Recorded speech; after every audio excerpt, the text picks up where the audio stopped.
Hi, I'm Kit Noonan. And I'm Kaelynn Serena Stanton.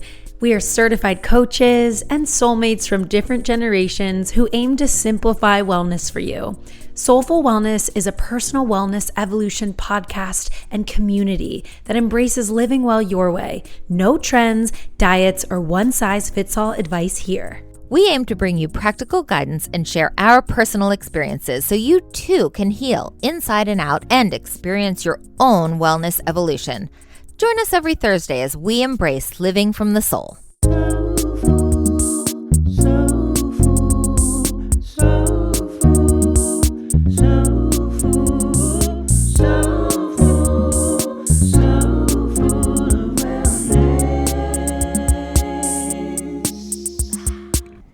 Welcome back, Soulful Society. Thank you for subscribing. And if you're new, welcome. We are honored that you stumbled upon this podcast and have joined us. Happy to have you. Don't forget, if you like this episode, please give us a rating and a review on Apple Podcasts. You can give us a rating as well. 5 stars on Spotify, pretty please, if you enjoy this episode.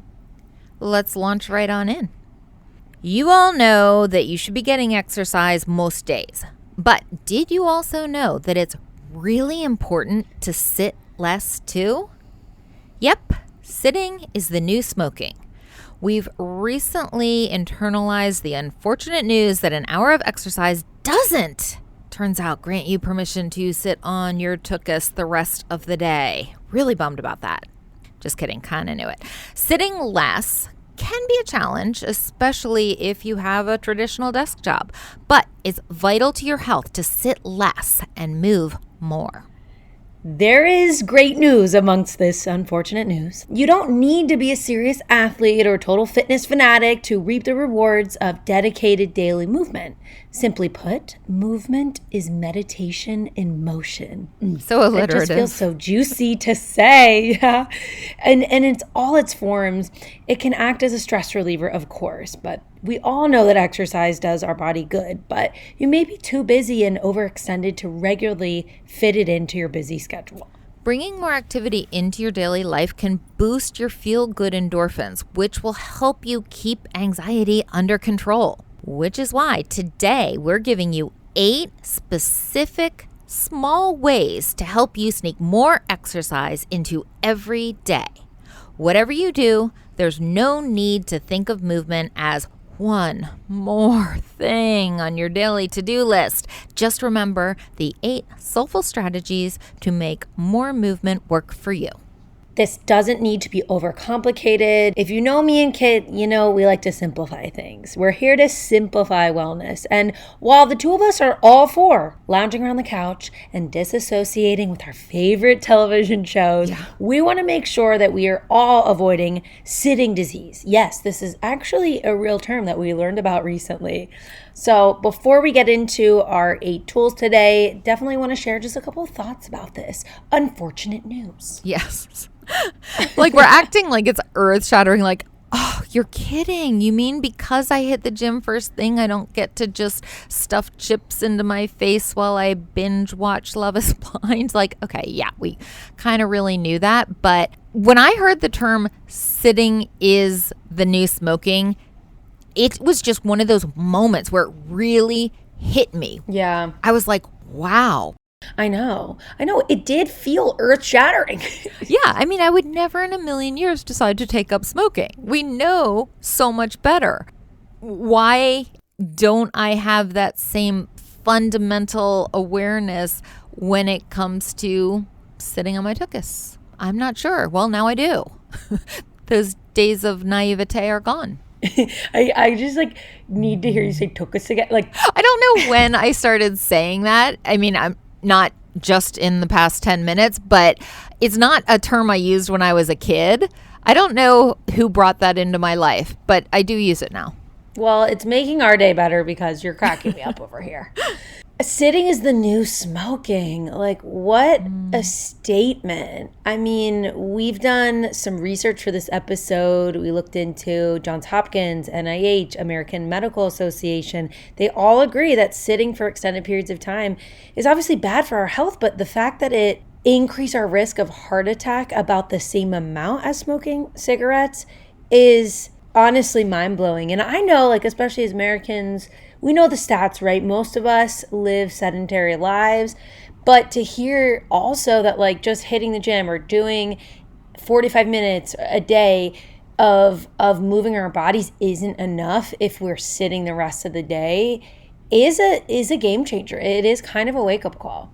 Yeah, it's a powerful framing of something that maybe we're all low-key aware of, but now we're whatever high-key. What's the opposite of low-key? It's High-key. You're so hip. Well, except that I'm not, because that's not a thing. From took us to high-key. It is now. I mean, you can't deny the power of the impact that has. What I loved about my last corporate job is I was working in corporate wellness. And our company was actually called Wellness Corporate Solutions. Sidebar, often people would ask, oh, what does your company do? And I was like, it's in the title. Like, I kind of thought it was obvious. But I think so. What I really appreciated about that company was we all had standing desks and we all had bouncy balls. And it was just, the big medicine balls that you could sit on. And there was just so many different options. And for us to not be sitting on it. It was such a gift, and it's stuck with me for so long, and I have yet to get a desk for the Soulful Wellness Studio, but I'm definitely toying with the idea of a standing desk, because what a way to sneak in movement. Right. And it doesn't even have to be movement. That is the craziest part, right? Just the act of standing can completely transform our health. Yes. I was a teacher for many, many years. As a teacher, you almost never sit. And in the course of all the various different things I do now, professionally and otherwise, I rarely sit unless it's dedicated sitting time that I frame as self-care and binge watch TV. I don't want to spoil anything that we're going to say in the course of our 8 tools. I've recently changed even that. Oh, perfect segue, Kit. Let's get into our 8 tools for sneaking in more movement and more standing into our everyday lives so we don't get heart attacks. Let's do it. Okay, so the first one is super close to both of our hearts. It's positive reframe. So both you and I have found with our clients that exercise can be a term that's intimidating or just doesn't resonate with people. Yeah. So we both choose to use the term movement, and many of our clients have felt like it really just takes that pressure off of, like, I gotta exercise. Absolutely. I've talked to so many people who find the concept of walking into a gym or designated exercise facility super, super intimidating. Well, don't do it. Yeah, just don't. Pick something that doesn't feel super intimidating and call it whatever doesn't cause anxiety or stress in you. Call it movement.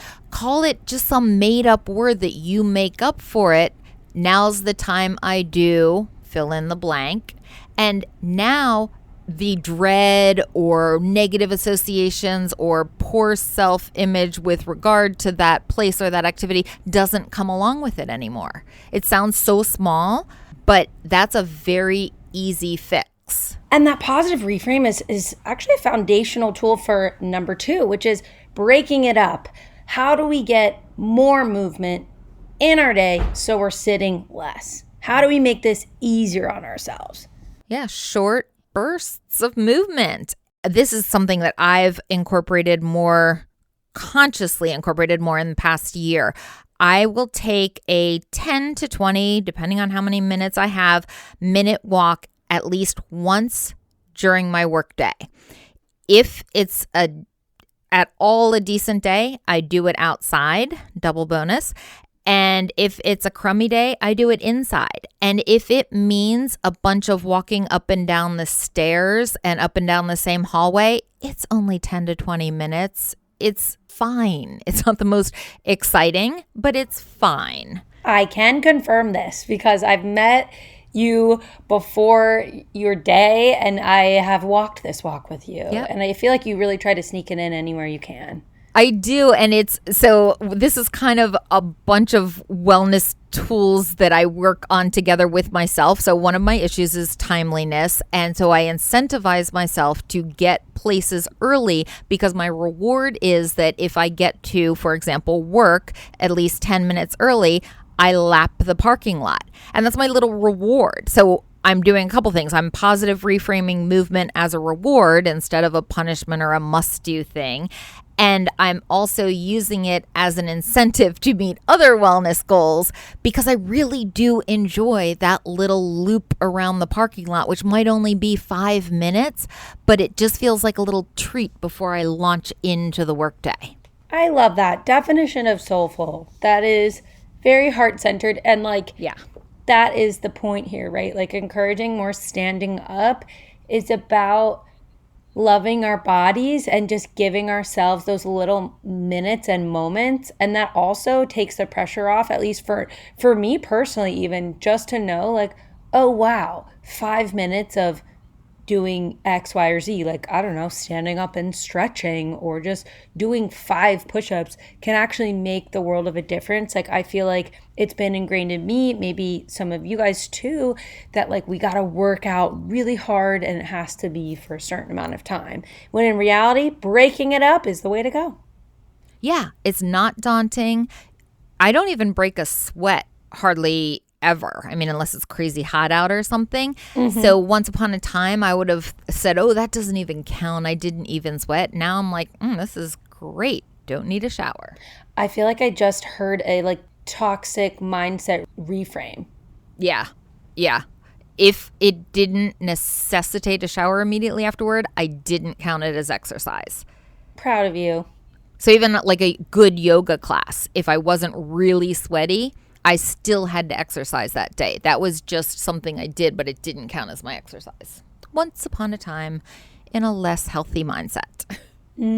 So proud of you. Thank you. Tool number 3 is pick things that you actually enjoy. Going back to not feeling intimidating or not conjuring up dread. Don't force it. If it's a walk, it's a walk. If it's a bike ride, it's a bike ride. I know, Kaelynn, I think you haven't done this super recently, but I know you've been known to going for a little rollerblade just for a fun little outing. I know. I love to rollerblade. It's so fun. I was actually just talking with JC the other day. He was talking about maybe doing intramural basketball with friends. And I thought, and I couldn't help but coach him. He was like, oh, that's going to hit so many things of your wellness wheel, your social, your movement, joy.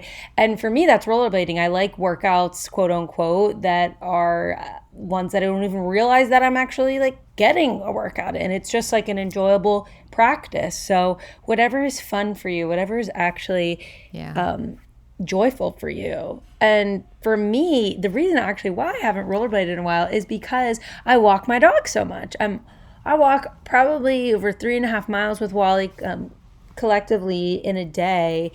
And it's just such a joy for him, which is a joy for me. And quite frankly, it forces me to get out and to walk around.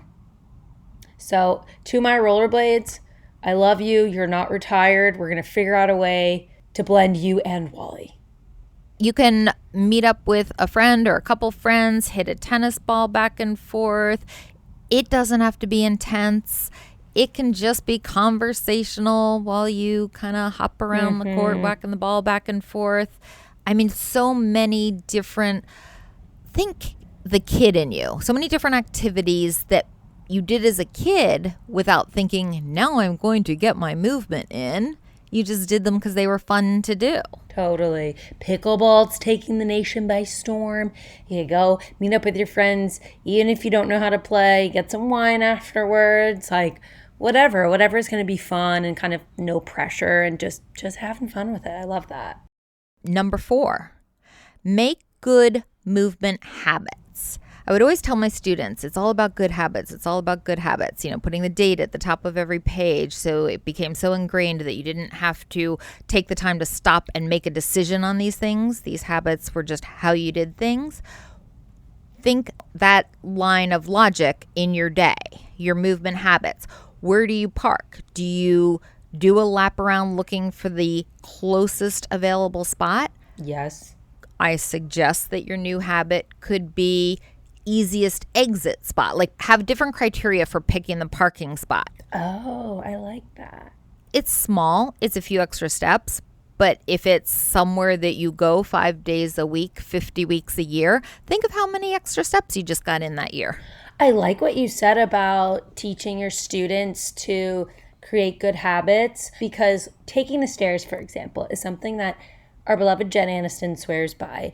If you make taking the stairs a habit, then that's just who you are and that's just what you do. Like for me, it's so hot and cold. Then it becomes a choice, right? Oh, do I want to take the stairs or do I want to take an elevator? But to your logic and strategy, it's like, I take the stairs. I just think it's so cool that little changes like that, like even doing calf raises while watching TV. It's like, who knew? It's perfect for the ADHD person. Should I share my new sit on the sofa and binge watch television? Yes. Okay, so the Oura Ring alerts you if you've sat too long. I don't want to ever let it alert me. I like when it says alerts for the day 0, which means I need to be preemptive about this. So I have taken to standing up off the sofa and stepping side to side in front of the TV. This looks exactly as goofy as it sounds, and I know this because my husband comes down and actually laughs sort of at me. He says not really at me, it's just so cute, but really it's at me. But that's okay. I'm okay with it. I will step side to side, and then sometimes just to mix it up a little, I will grapevine back and forth. Sometimes I'll do like a little grapevine. I'm picturing what's the dance? No, I literally do in my living room. My dogs look at me and then they're like, oh, that's mom being mom again. What's the one where you go like forward to, like a cha-cha-cha kind of thing, like forward to, back to, I don't know the name of the dance. The cha-cha slide? It's not as fancy as that. It's like... Kid, are you like foxtrotting in your living room? Yeah, pretty much. I'm going to ask Doug. Exactly. But my Oura Ring loves me for it. It gives me such good feedback. And I am happy to report that once I'm zoned out on a show, I don't even notice I'm doing it anymore. To me, it's as good as sitting, because the next thing I know, 30 minutes will have passed and I'll think, oh my goodness, have I been stepping side to side and grapevinding for 30 minutes? And I have, because I'm just like slack-jawed in front of the TV. So it's not even effort. It's so easy, and it's the opposite of sitting. It's like slow, low movement. I love that. I'm a total couch potato, so I'm going to take a page out of Kit's book and try grapevining. A little something, probably a little calf raises or something like that. I have one more. The platforms that force you to watch commercials, which I truly resent, and I will not succumb. When they put on the mandatory commercial, I do walking lunges around the bottom level of my house. Amazing. Number 5, don't be afraid to try something new or goofy. Kind of just like what we just said, but like a dance class or like a video, like workout on Netflix, or just something out of the box. Yeah, Zumba, African dance, something where you get to just hurl body parts around. Like your body parts will thank you. It feels good. Sometimes I stretch while cooking, and that looks really funky and really weird. But just don't be afraid to let your freak flag fly. Don't be afraid to do a random weird stretch in public or whatever. Your body will thank you, and your body matters more than whatever looks you're getting from random strangers. Yeah, whatever that person you're never going to see again in your life thinks of what you're doing. Exactly. Number 6, make it social. Replace an outing, like maybe just drinks with friends, and like put something in front of that, like putt-putt, or going on a walk. Or even when I'm on the phone with you, Kit, a lot of the times, like I'll take a walk, or I'll pace around my house, or I'll like fold laundry, or just to do something while we're chatting. Yeah, we're returning calls. So my cousin Julie takes a walk every morning, and love it. I think she has a regular rotation of people she calls, because every so many days she'll call me and we'll talk for like 40 minutes while she's on her walk. Love it. So she gets all her social, like all her return calls and everything in while she's on her walk. Well, that brings us to tool number 7, simply walk. Yes, just walk. 30 minutes a day, ideally, but like the theme of this sitting is new smoking is like that could be totally broken up. You can do 5 minutes here, 5 minutes there until it like adds up to 30, and like no need to overthink it or calculate or anything like that, but just simply walking is enough for your body for the day. I've been doing this since the spring when I was diagnosed with the shoulder issue and found out I would need surgery, so I couldn't do any workouts. I've been upping by necessity the walking. The longest walk I think I've taken is 22 minutes. It's all piecemeal. It's all throughout the day because, of course, my ring will diagnose and ask, and I'll say, oh, we think you went for another 11-minute walk. I'm like, yes, I did. Thank you for noticing. That brings us to celebrating the small wins, which, sorry, that sounded like a tool, but like it is a coaching tool, just not a tool for today. But always celebrate the small wins. So like when you get that little alert, like, oh, you walked for 11 minutes. Yep. Hell yeah, you did. I did. Good job. Yeah, and thank you for noticing. That's what I think. I'm like, thank you. I did. I feel seen. Sounds like you have a good relationship with your Oura ring. Oh, we're very good for each other. Well, it's very good for me. I don't know that I do much for it, but I give it a life, I guess. Yeah, you give it purpose. Yes. All right, final tool for today. Get outside. Any of the things we've mentioned in the first 7 tools, double bonus for doing them outside. This is my favorite. See the sky, breathe the air. Yeah. Yeah, walk definitely. And talk, listen to a podcast while you get on a walk. Do any of it outside. However good it is to do it, it is that much better when you can be outside doing it. You get like a connectedness to the world. When I go on my walks, I've seen summer turn into fall. And before that, I actually watched spring turn into summer. And I just feel a new sense of regular connection with what's going on in the universe. Yeah. Yeah. Definitely. Grounding or earthing. I've been doing a lot more of that recently. It's also a perfect way to move and to get outside, Connect with Mother Earth. She's there. She loves you. And it's good to be in tune. Whatever you do, there's no need to think of movement as just one more thing on your daily to-do list. You can organically weave this into your life in little bits here and there. We just got to be mindful that we're not sitting around for the entire day because we don't want sitting disease. So just remember the 8 soulful strategies to make more movement work for you. Use the positive reframe, break it up, pick activities you like doing, create movement habits, try something new, make it social, just walk, and get outside. It's time to hit the tennis court or leash up your pup or do the weird hokey pokey dance like Kit in your living room while watching TV. Any form of movement can help you unwind, lower your stress level, and prevent sitting disease. We love you guys so much. Thank you for tuning in again. If you like this episode, share it with a friend that you think it would resonate with as well. What a beautiful way to let your friend know that you're thinking of them. Thank you so much for joining us. We love having you with us. Peace, love, and light. Peace, love, and light. The Soulful of Wellness hosts are certified health and wellness coaches. This podcast is intended to inform and entertain listeners on their wellness journey. This podcast is meant to enhance, not replace, listeners' care from doctors, therapists, or other medical providers.